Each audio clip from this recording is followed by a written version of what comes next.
Hello mga kababayan, andito ako sa Calgary. Interesado ako rito sa isang kababayan natin na gumagawa ng jewelry. Guys, alam ko maraming Pilipino ang mahilig sa jewelry. Kaso, pupunta tayo sa mga lugar, sa department store, sa mga jewelry store. At nakikita lang natin dun yung mga gusto natin na halos gusto lang natin pero hindi yung specific na gusto natin. Pero ito, nagpo-customize to ng jewelry. So kikilalahan natin to, si Kenneth Reyes na Alea Diamonds. Tara!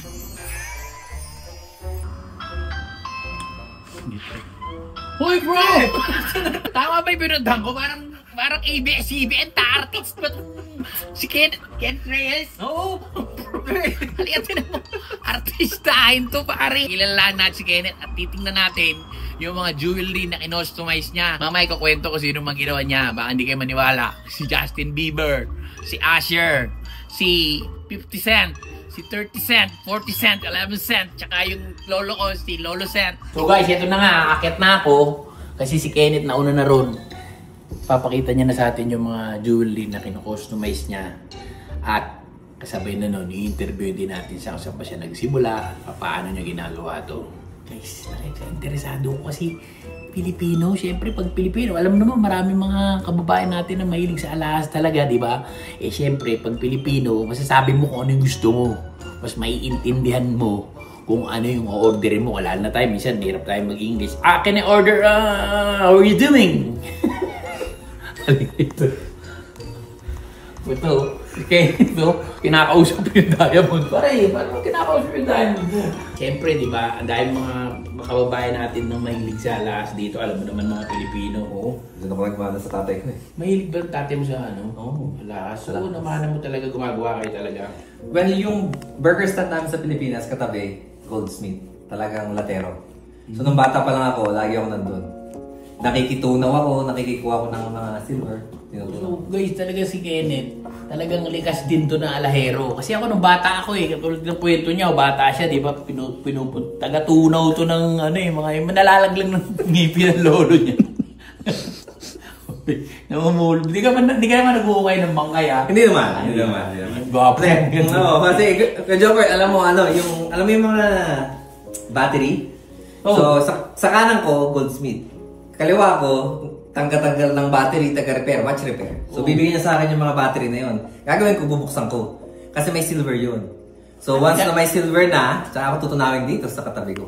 Guys, kita nyo? Talagang talento yan. Alam mo, bata ka pa lang nag-uumpisa na. So, ako, bata pa lang komedyante na. Siya naman, bata pa lang alahero na. So, may style siya. So, alam nyo, nahilig niya talaga. Ken, pakita mo nga sa amin itong mga mo. Kuya, ito yung mga sample rings namin. Lahat siya may 3D CAD para hindi katulad ng mga nakikita mo sa mall. So, kung malayo yung naputsuan mo, bigyan mo ako ng 3 o 4 pag sumasamahin natin.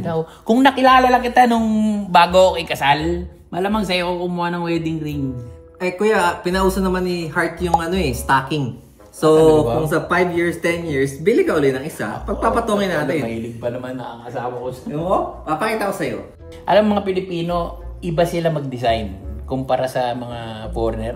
Hindi ako bias pero alam ko mga gawa ng Pinoy. Kita mo naman itong kwintas na to. Magkano naman? Siyempre, ang mga Pilipino, bukod sa mahilig sa alahas, kuripot yan eh. Aminin natin totoo, kuripot at hindi naman sa masama yun matipid. So siyempre, bibili ka. Pag bumili ka sa department store, sa di ba? May pwesto yan eh. Yeah. Mahal yan. So pag pumunta ka rin sa bahay ni Kenneth, siyempre, baka magulat kayo sa presyo. Sample. Halimbawa, ito, magkano itong mga ganito mo? Yeah. So, pinakamura sa pinakamahal. Yeah. So 3 carats usually lahat ng mga bato natin dito. Nagsisimula siya lagi ng 4,000 lang. Tapos, 60% lang kailangan kong down. Bibigyan kita ng 3D design. I-approve mo. Pag gusto mong palitan, magpalit tayo ng konting detalye. Then pag sinabi mo go ahead, 3 weeks, 4 weeks tapos na siya. Tsaka ka lang magbabayad ng the rest. Sabi nga nila, yung iba kasi sabi nila yung diamond na natural daw tsaka lab grown, magkaiba talaga. Pero sabi nga ni Kenneth, pag gumawa ka ng yellow sa rep, tsaka nakita mo yung snow, wala naman pinag-iba yun di ba? Pinag-iba gawa yun ng Diyos. Ito naman gawa ng machine. Yes. Pero yung siguro yung yung chemical composition nila Pareho silang carbon. Parehas. So, si Ryan Kembyab gumawa ng kanta. Ako, yung composition namin. Parehas lang, di ba? Para layo nun, no? Pero, Pakita ko sa ito, kuya. Alin dito ang mas malaki? mas malaki. Itong nasa baba o itong nandito sa lalagyan? Ito, nasa lalagyan. Yan. So, pareho silang 1 karat. Alam mo, pag nagugulat ako, talagang okay lang. napapagano ako. Kaya siya mas malaki dito kasi yung cut niya pinakamataas. Okay. Yung cut nito is pinakamababa. Ngayon, may pagkakaiba ka bang nakikita? Wala eh. Wala. Yung siguro dahil mas malaki lang to. Yun lang yung pagkakaiba na nakikita natin. So, this one is natural. This one is lab. So, kahit yung mga latero, mga goldsmith natin, 40 years na sila gumagawa, hindi pa tayo buhay kasi alam ko, bata ka pa eh. Ano pa? Magkaedad lang tayo, di ba? Ano ko eh? Huwag na. So, tingnan nyo guys ha, walang biro ha. Kahit kayo, hindi nyo malalaman kung ano eh. Ay, ito yan. Tumalon. Tumalon. Muntik mo mawala. Nagbabayad pa ako. So guys, ito ha. Tingnan nyo kung malalaman nyo kung hindi... Kunyari, hindi namin sinabi. Di ba? Hindi nyo alam kung ano yung lab. Tsaka yung natural. Oo nga, no? Pagkakaiba. Iba rin talaga ang gawa ng tao, no? 3,000 yung pinakamura. 4,000 yung 3 karat, 3,000 2 karat, 2,000 1 karat. Eh, syempre sabi nga nila, guys, ang diamond, investment yan. Sabi nga, it lasts forever, di ba? Exactly. Diamond lasts forever. So, pag bumili ka niyan, habang buhay na yan, madudurog na yung kamay mo, nandiyan mo rin. Kung ang diamond patigas, diaper, ang pinakamalambot. So, ito, guys, customize, ibig sabihin, pupunta ka rito, kakausapin mo siya, sasabihin mo sa kanya kung anong gusto mo, at gagawin niya. Kumbaga parang genie yan. Exactly. Your wish is my command. Kasama lahat ng kuya is yung certification. And it's always appraised as well. So, 44 years in the business locally sa Calgary, nag-a-appraise si IGL. So, hindi mo na kailangan pumunta at magbayad ng appraisal. Kasama na siya yung appraisal ng legit na appraisal company pag bumili ka sa amin. So, kompleto guys. Wala, hindi kayo mamamroblema kasi alam nyo kung saan pa siya makakagilapin. Yung iba, minsan pag nagbenta sa inyo, makikita nyo na lang yung ano, kaluluwa niya. At least to, legitimate to. So guys, ayun o. Tignan mo naman o. Saan ka pa? Katulad nito. Ito naman, magkano naman tong bling-bling na to? Yan ganyan kuya, at depende sa iyo. Usually, may sukli ka pa. Magkano to? Depende nga kuya sa ano yun. Sa haba, sa laki. Pero yan, exactly yan. That's silver and moissanite. So, binibenta ko lang yan ng mura. Mga 1-3 lang yan. Yan lahat yung ginagamit ngayon ng mga ibang rapper na up and coming. Pwede ba tingin? Yeah, Guys, for tingnan sure. mo ha, tingnan mo ha. Tingnan nyo, walang biro. So, Guys. Grabe oh. Tingnan mo naman oh. Uy, yo, wait! Uy, yo, wait! Uy, Brad! diba? Kita mo, siya pa nagsusuot. Guys, walang biro. Tingnan mo naman ang datingan. Naparap ako eh. Nung ako eh, bata pa, mahilig ako sa bling-bling. Pero ngayon, nandito na, bibiling ko bling-bling. Makamagulpi ako ng asawa ko nito. Guys, titignan siya sa salamin ha. Ang lakas ng dating, bro! So, what's up, man? So, Yo, what's up? Guys, Brad, yung mga... Tingnan mo, itong nagpaganda eh. Di ba yung mga silver, wala namang ganito. Ba't ganito? Ano to? Ano itong kumikinang na to? moissanite niya kuya, yan yung second sa diamond. Ang pangalawang tanong, hindi ba... Uy, pangalawang, sunod sa diamond? So, hindi siya nag-ano? Ayun po, meron po. This one is handmade kuya. Look at the difference. Handmade. Brad, gawa sa kamay. Hindi na mga gumagawa sa iyo ha. Yung mga Latero. mga latero mo ha. Saan galing yung mga yan? Sa isa sa South Africa, isa sa Asia. Totoo yun. Oo. Kasi mga joker kayo. No. 40 years na sila in the business. So again, sabi ko kasi kuya, hindi pa tayo pinapanganak. Baka natatawa kayo sa South Africa, guys. Dun marami diamond dun. So yung mga latero dun, mga magagaling talaga. Ang ganda nitong isa, no? 1,000 plus lang to, guys. Alam mo ba kung magkano to sa sa mga jewelry store? Yeah, kasi meron silang overhead. Magkano to sa dito? Siguro mga 5,000 to. Hindi naman. Kung tatagayin ka talaga ng jewelry store, pwede lang i-charge yun. Pero usually nasa mga 2 to yan. 2 to 3, 2 to 5. Old school to new school. So, new school, magpiprint ng 3D and then i-cast. So, yan yun, kuya. Ayun, so, the exact same. And then, tsaka ilalagay si gold. And then, tsaka ilalagay si bato. Guys, hindi kayo magsisisi dito. Ako sumasama rin ako kasi ang asawa ko mahilig sa jewelry. Sumasama ako sa kanya eh.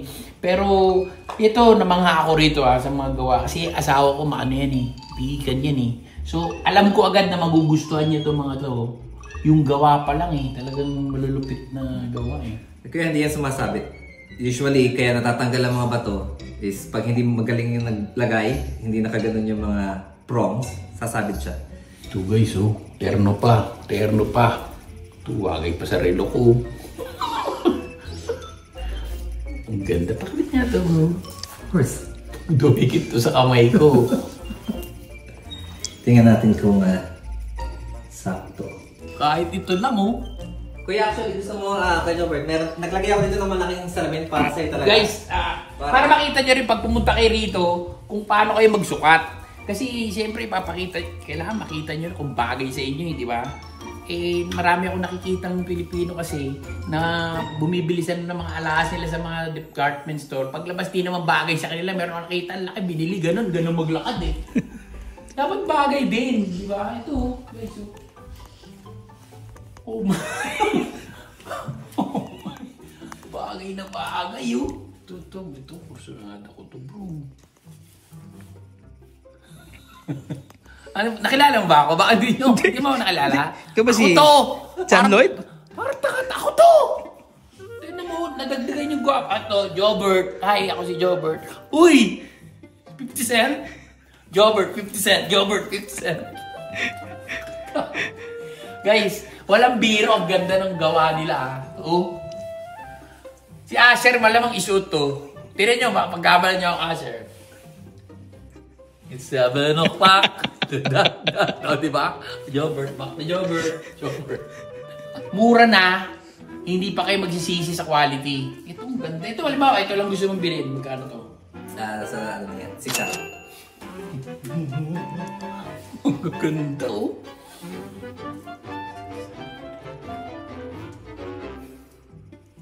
Sold! Gumagawa ko ngayon, project ko, college ring, or sa basketball, kung champion ka, paggawa ka na rin. Tingnan mo kuya, ang detalye niyan. So yan, na dati, aabutin niya ng mga 9 to 10 days, inuukit yan sa wax. Old school. Ngayon, ipiprint lang siya ng resin, makikita mo yung sobrang detalye niya. And then, tsaka natin siya i-cast, tapos magiging bago na. Alam mo yung mga ganito nakikita kong klaseng gawang ganito? Mga malalaking kumpanya na to eh. Talagang yung mga laser, pero ginagawa nila dito. Di ba talaga gumawa ang mga Pinoy? Kasi ganun. Pinahanga mo ko to lang. Pinahanga mo ko. So, yun yung mga projects na ginagawa ko. Engagement ring yung magawa rin ulit ako ngayon ng project ko. Kala ko kay Green Lantern. Di ba kayo nagpapagawa ni Darna ako yung Green Lantern? Hindi pa eh. So, dahil nakilala nila ako dahil sa'yo, baka... Darna! Baka naman. Tatawag ko nga pala si Darna, si Green Lantern. Guys, ito, mayroon pa siyang diamond na tennis bracelet. Halimbawa ito, tennis bracelet na ito. Magkano to?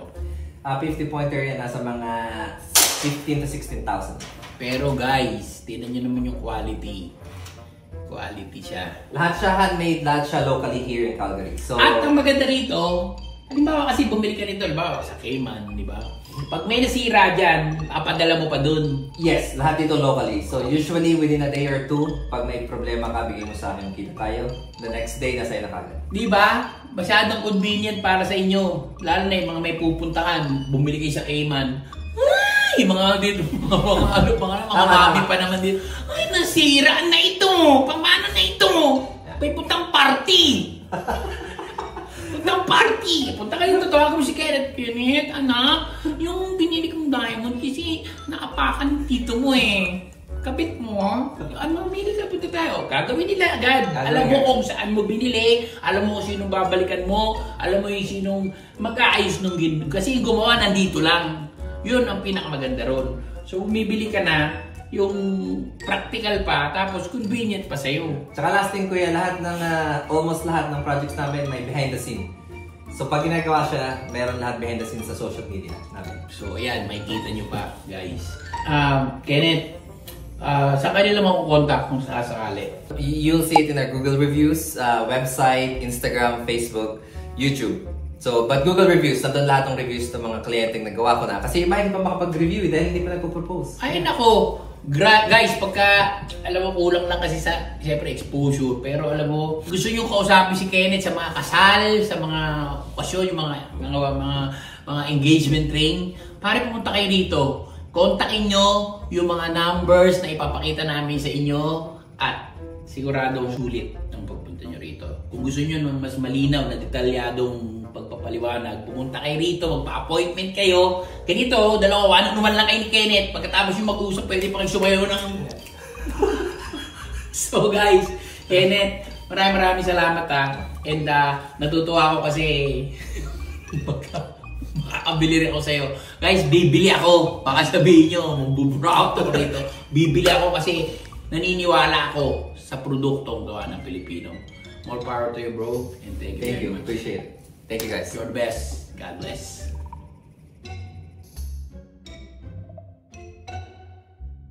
Jomar, tingnan mo dito. Oh. May ginto pa yan.